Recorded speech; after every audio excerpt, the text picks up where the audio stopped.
Welcome to Nandu பாப்பா kitchen. இன்னைக்கு நம்ம வீட்டில் இருக்கிற பொருட்களை வச்சு சூப்பராக ஒரு ஐஸ்கிரீம் எப்படி தயார் பண்ணலான்னு பார்க்கலாம். வீடியோக்குள்ளே போகிறதுக்கு முன்னாடி நம்ம சேனல் நந்து பாப்பா கிச்சனை சப்ஸ்கிரைப் பண்ணிவிட்டு கூடவே இருக்கிற பெல் ஐக்கானை கிளிக் பண்ணிக்கோங்க. இப்போ இந்த ஐஸ்கிரீம் செய்கிறதுக்கு 1/2 லிட்டர் அளவு காய்ச்சி ஆற வச்ச பால் எடுத்துக்கலாம். நம்ம எடுக்கிற பால் ஃபுல் ஃபேட் மில்காக இருந்துச்சு அப்படின்னா ஐஸ்கிரீம் ரொம்பவே சூப்பராக இருக்கும். பால் நல்லா காஞ்சு வரணும்.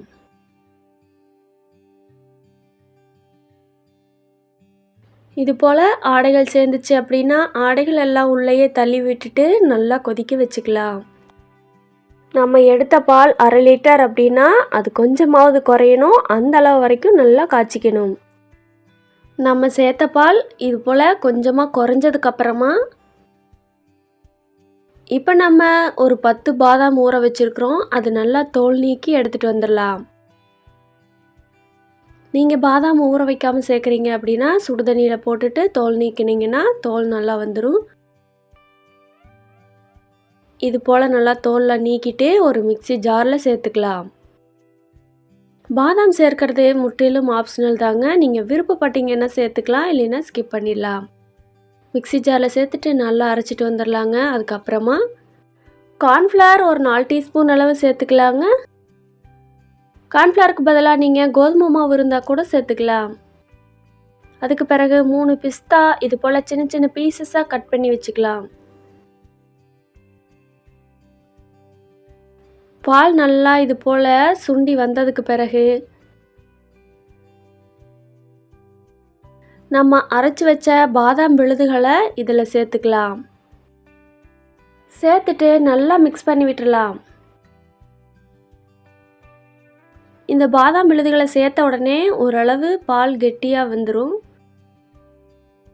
அதுக்கப்புறமா நம்ம கரைச்சி வச்ச கார்ன்ஃப்ளவர் மாவை இதில் முழுமையாக சேர்த்துக்கலாம். கார்ன்ஃப்ளவர் மாவு சேர்த்த உடனே நல்லா கைவிடாமல் கிளறி விடணும், இல்லைன்னா கட்டி சேர்ந்துடும். மாவு சேர்த்துட்டு இது போல் நல்லா கிளறி விட்டுட்டே இருந்தீங்க அப்படின்னா மாவு சேர்த்த உடனே சீக்கிரமாக பால் ரொம்ப கெட்டித்தன்மையாக மாறிடும்.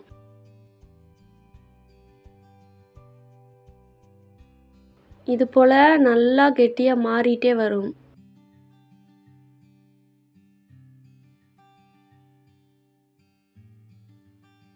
இது ஒரு 2-3 நிமிஷம் நல்லா கொதிக்க விட்டலாம். இந்த அளவு நல்லா பால் கெட்டியானதுக்கப்புறமா இந்த பாலை நல்லா ஆற வச்சுக்கலாம். நல்லா ஆறுனதுக்கப்புறம் ஒரு மிக்ஸி ஜாரில் சேர்த்துட்டு இப்போ இனிப்புக்காக சுகர் சேர்த்துக்கலாம். இனிப்பு உங்களுக்கு தகுந்த மாதிரி நீங்கள் சேர்த்துக்கலாங்க. சுகர் சேர்த்துட்டு அதையும் சேர்த்துட்டு மிக்ஸி ஜாரில் நல்லா அரைச்சிட்டு வந்துடலாம். எந்த அளவு மைய அரைக்க முடியுமோ அந்த அளவு நல்லா அரைச்சிட்டு வந்துட்டு இது போல் ஒரு டிஃபன் பாக்ஸில் நம்ம அரைச்சி வச்ச ஐஸ்கிரீமை இதில் சேர்த்துக்கலாம். எல்லா ஐஸ்கிரீமையும் முழுமையாக அதில் சேர்த்துட்டு இப்போ நம்ம ஐஸ்கிரீமுக்கு கொஞ்சமாக டெக்கரேட் பண்ணிக்கலாம். இது மேலே கொஞ்சமாக பிஸ்தா தூவிக்கலாம். கொஞ்சம் பிஸ்தா பருப்புகளை குட்டி குட்டி பீசஸாக கட் பண்ணி இதில் சேர்த்துக்கலாம். இது சேர்க்கறது ஆப்ஷனல் தாங்க. நீங்கள் விருப்பப்பட்டீங்கன்னா சேர்த்துக்கலாம், இல்லைன்னா ஸ்கிப் பண்ணிடலாம். இப்போ இந்த ஐஸ்கிரீமை ஒரு நாள் ஃபுல்லாக ஃப்ரீசரில் வச்சுட்டு அதுக்கப்புறமா எடுத்து சர்வ் பண்ணிங்க அப்படின்னா நம்மளோட ஐஸ்கிரீம் சூப்பராக தயாராகிடும். அதுக்கு முன்னாடி நீங்கள் இது போல் ஒரு கவர் போட்டுட்டு அதுக்கு மேலே மூடி போடணும், இல்லைன்னா ஃப்ரிட்ஜில் இருக்கிற தண்ணி அந்த ஐஸ்கிரீம்லேயே வடிகிற மாதிரி தண்ணி மாதிரி ஆயிரும். அதனால் இது போல் ஒரு கவர் வச்சுட்டு அதுக்கப்புறமா மூடி போட்டு மூடிட்டீங்க அப்படின்னா அந்த ஐஸ்கிரீம் அப்படியே இருக்குங்க. இது ஒரு நாள் ஃபுல்லாக ஃப்ரிட்ஜில் வச்சுட்டு எடுத்ததுக்கப்புறமா நம்மளோட ஐஸ்கிரீம் சூப்பராக தயாராகிடும். இதே போல் நீங்களும் வீட்டில் ட்ரை பண்ணி பார்த்துட்டு எப்படி இருந்துச்சுன்னு சொல்லி கமெண்ட் பண்ணுங்கள். நம்ம சேனல் சப்ஸ்கிரைப் பண்ணிவிட்டு லைக் பண்ணிவிட்டு ஷேர் பண்ணிக்கோங்க.